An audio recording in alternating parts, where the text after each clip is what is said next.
Yeah, so there's nothing like having popping issues when your video is almost done and you render it, then you go to realize that my video is popping issues and I have to re-record a commentary. But I digress, just because I love you guys, and I will make another 10-minute commentary for you guys.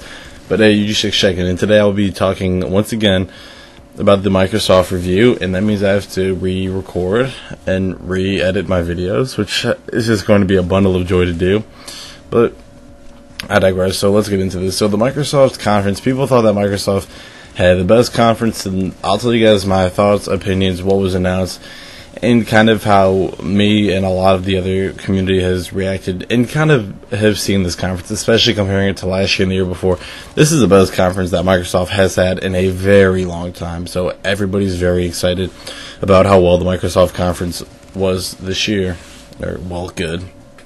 So the biggest thing that caught everybody's eyes are the backwards compatibility, Fallout 4 mods, the next Gears of War is confirmed, Xbox Elite Controller, Microsoft HoloLens, Halo 5, and the lack of Kinect. I mean, we heard less about the Kinect than Nintendo talked about the Wii U, but let me get into this. So the backwards compatibility is pretty straightforward. Any 360 game you own, you just have to. I'm pretty sure this is just going to be some odd algorithm where you have to just register and then download it to your Xbox One, but I don't know how big the games are going to be, solely given on how much disk space there was. I mean, it was on DVD, so maybe it might be time to upgrade, especially if you want to download all of your games onto your hard drive. I'm not sure if it's the ideal solution for backwards compatibility, but hey, Microsoft knows their core fans, so they're going to give you what you want, and I think it's a pretty good idea, honestly, and it's honestly a direct competitor to PlayStation Now. And if you haven't seen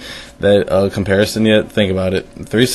This whole backwards compatibility in the 360 game service is being done so much better. With PlayStation Now, you had to worry about lag, playing the game over the internet, whether your connection could handle it or not, and a ridiculous, just crazy subscription-based service that I hope nobody was too focused or liked, because the prices were insane and absurd. And if you own the game in the first place, let your gamers play it. Don't try to nickel and dime them monthly or yearly or every 6 months, because I do not agree with PlayStation Now. I hope it's not doing well. I hope that crashes and burns. I mean, in retrospect, it could be cool, but with things today such as data caps, not the best internet download and upload speed in the U.S., it's just, and the crazy rates. Just, I'll leave a link in the description to the rates and how much I think this whole backwards compatibility thing is going to just shut down PlayStation Now. I hope it does well. I hope it's pretty straightforward and easy for the general consumers to use. Something I am worried about, though, and that this might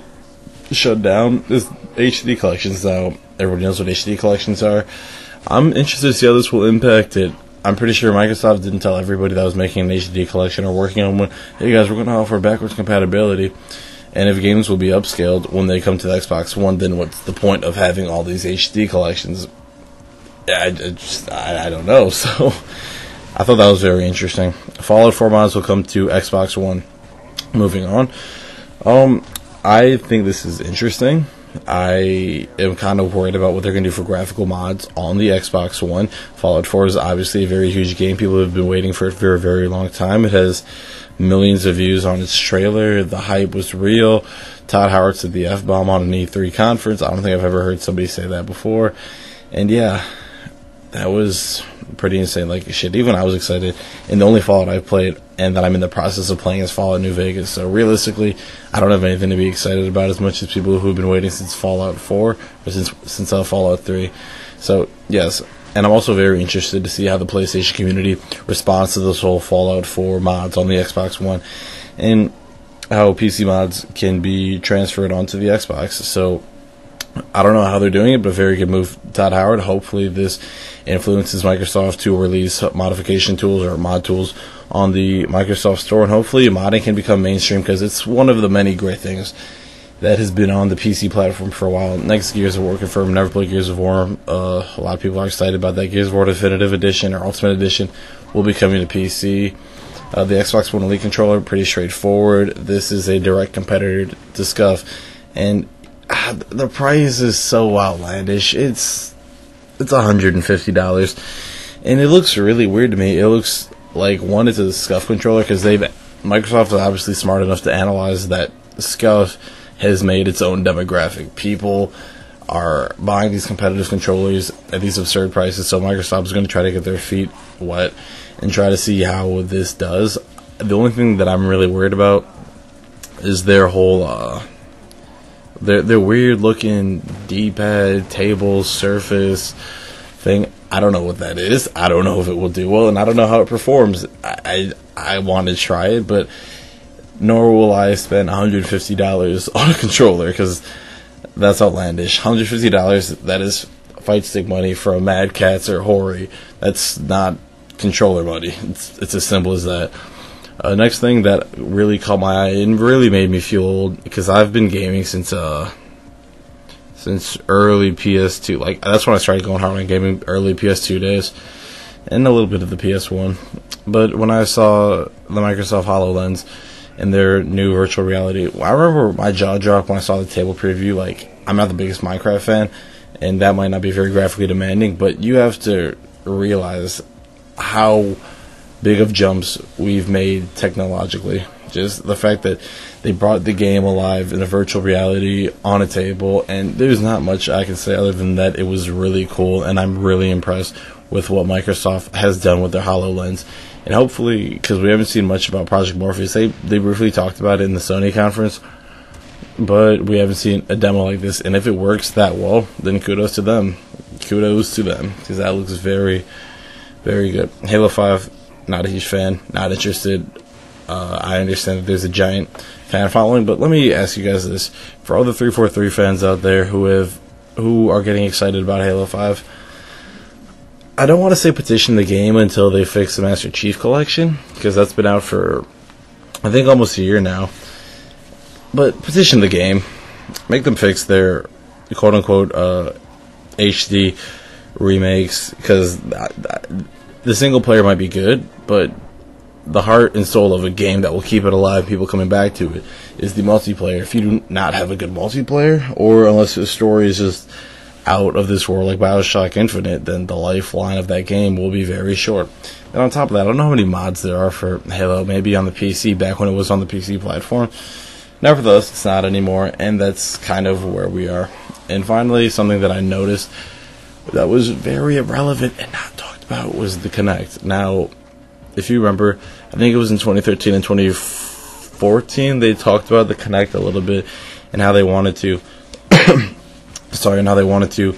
make the Kinect more of a how they wanted to make the Kinect and the Xbox One more of a universal console and not just straight gaming, because Microsoft was saying we dominated the 360 and PS3 generation, even though we had weaker hardware like they do this generation. They know their fans better than PlayStation did, and they appease their fans better than PlayStation did. That in mind, they realized that they still had the big following, game backing, and then people started not liking people who went from the 360 to the Xbox One, went from 360 to the PS4. They didn't like the Xbox One for what it was. And now guys like Phil Spencer and all the other heads of Microsoft realize that we need to go back to what made us successful, and that is making great games and great content for our platform. So Microsoft's review, I'm going to give you guys a pass on this one. It's a lot better, and I think it was probably one of the best conferences, and especially coming after Bethesda, you know your game had to be strong, and they announced a lot of cool indie games, but the one that caught my eye in particular was Cuphead. It's coming to PC. Pretty excited for that. I cannot wait to try that. But that's about it for my Microsoft conference. Stay tuned for my Sony, Square Enix, PC review, and the legendary E3 Nintendo Digital Conference with sock puppets and that, oh my god, really funny thing before I leave. Go look at the new Metroid trailer. Look at the likes to dislike ratio. Nintendo does not know their demographic, their consumer.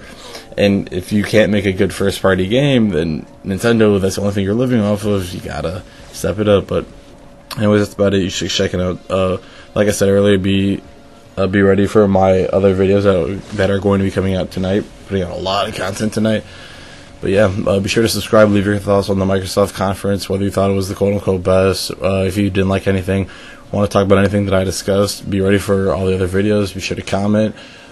Like and follow me on Twitter. Have a good one. Thanks for watching.